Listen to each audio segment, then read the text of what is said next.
Welcome to our short presentation on teacher training conducted by Annabelle, Mark, Gareth and myself, Jack. And I'm off.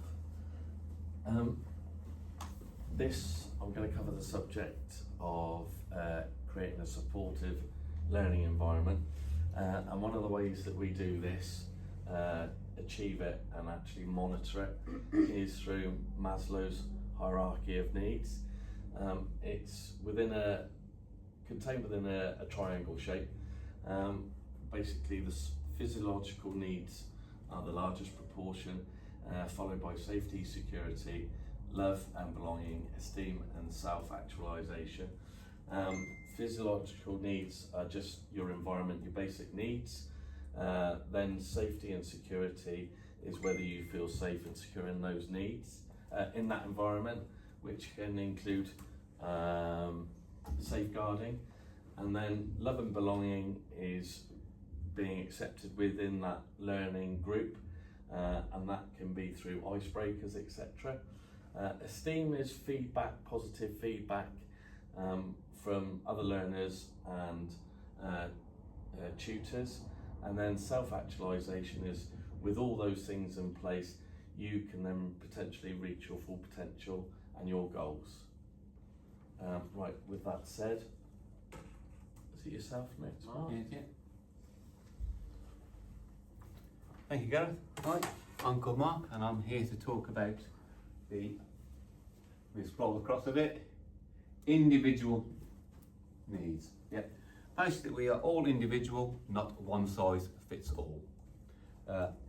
Here at BET, we do mainly adult learning, so our needs are different, our individual needs are different. Example for school-aged children. Yeah. So our learners may have financial worries, time constraint worries, how relevant the courses is, especially when employers send them here. IT skills, and this could all create stress. Yeah.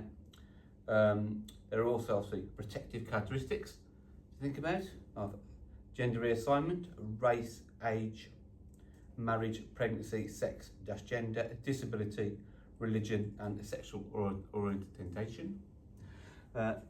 We use different learning styles for this at the college, and this is called VARC, and this is a visual, auditory, read, write and kinesthetic.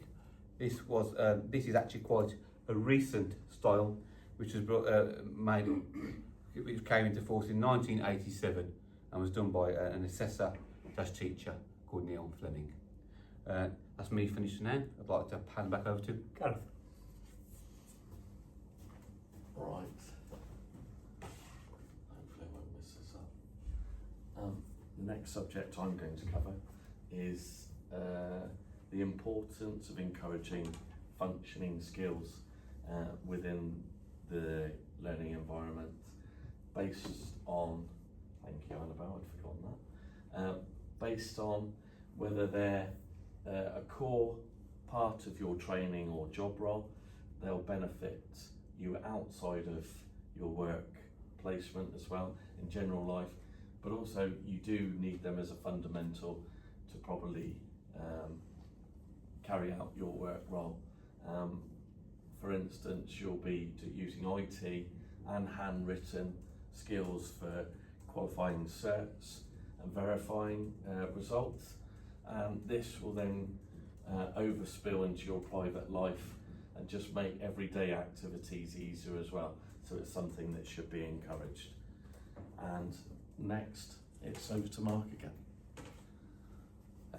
Thank you, Gareth. We'll just scroll the board across. Inclusive teaching and learning. Okay. Basically, the teachers, or us at BET, we use a range of different strategies and approaches to approach different subjects and for different people. Always use equal opportunity, the protective characteristics. Always be aware of any barriers or challenges, i.e. someone who's dyslexic may want pastel colours or printing on different coloured paper. Black and white is not good. Black and yellow is better, for example, or any pastel colour. stimulating and encouragement in the class, i.e. a quiz. There will be a quiz later. No, only joking. And some feedback. Hoping to get feedback from this from you guys out there. Encouraging and active learning. So a good debate, a good PowerPoint with some pictures is always good, and a Q&A session. Learner centred, that's peer learning. That's something my college staff school did with me. It worked really, really well. Self-assessment, we're all our own critics. Using a variety of teaching methods like VARC again, we've been to that before. Individual needs, assisting learners. So some people might be a little bit slower, could have 3 questions, and somebody who's quite quick could have 5 questions. And that's me finished for now. I'm going to pass over to Annabelle. Thank you. To follow on from what Mark was just describing, I'm going to be talking about engaging and motivating the learners and the different techniques used. So as a learner, what do you think the most used technique would be, the most efficient technique? Here are some of them. This is an example of a group task where they can pool ideas, and these are all examples of individual learning. So there's quizzes, there's games and activities, and also individual assessments. So this will be fun for the learner, factual, and they will also be learning and terminating their knowledge. In this picture, it is open discussion, so they can have their different opinions and give their different aspects on the learning. And this one is feedback. It's important to give feedback, but it's also important to receive feedback to know that they have learnt in that lesson and that they have been efficient and been listening throughout. And the most important thing is to make sure that they are having fun. This will mean that they are more interactive during the lesson and will take part more, listen more, and essentially learn more. So if I can hand over to Jack now.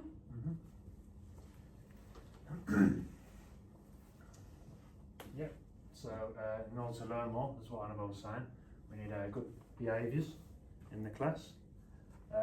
So looking at our first point, promoting appropriate behaviours.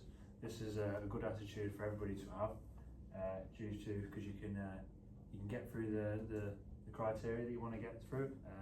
Everybody gets an equal learning opportunity, and nobody misses out on any information if you can actually get through the lesson and encourage good behaviour. So that increases productivity. And with productivity, you obviously have the smooth running of the class and the lesson.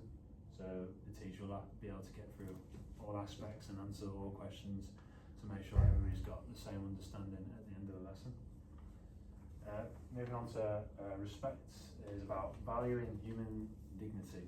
So what we mean by dignity is respecting people's needs. Say for example, if break time's at 9:30 and someone needs to go to the toilet for 9 o'clock, then just let them go, because at the end of the day it's not stopping anybody's learning apart from that person who wants the toilet, for example.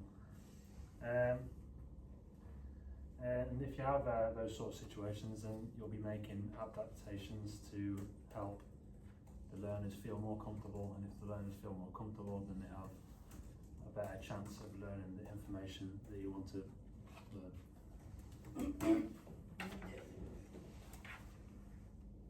And then with rules, if the rules are established, you can, and they're agreed upon.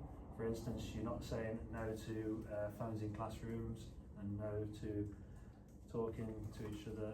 You just refrain from saying no and rephrase it in the sense of please wait to have private conversations and using your phones till break time, because then that inherently stops the distraction in the class, and you get get the information out that you want to deliver.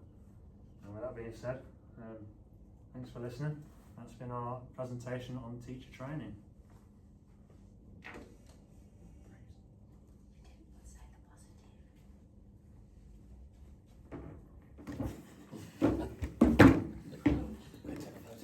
And now Sarah will show you a demonstration of health and safety.